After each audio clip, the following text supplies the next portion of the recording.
getting in the hole now. Oh, go forward, go back!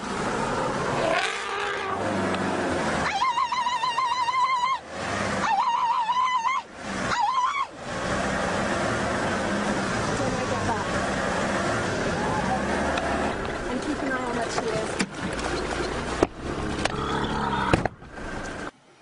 So I'm in the car waiting to pull this calf on the rope.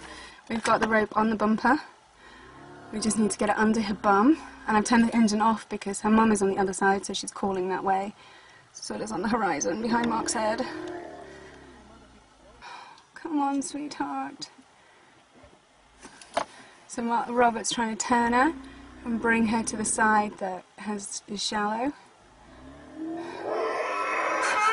And apparently she doesn't think that that is a good idea.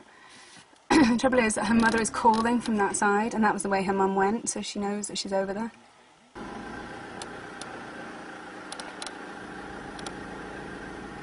She does at least try and grab the rope.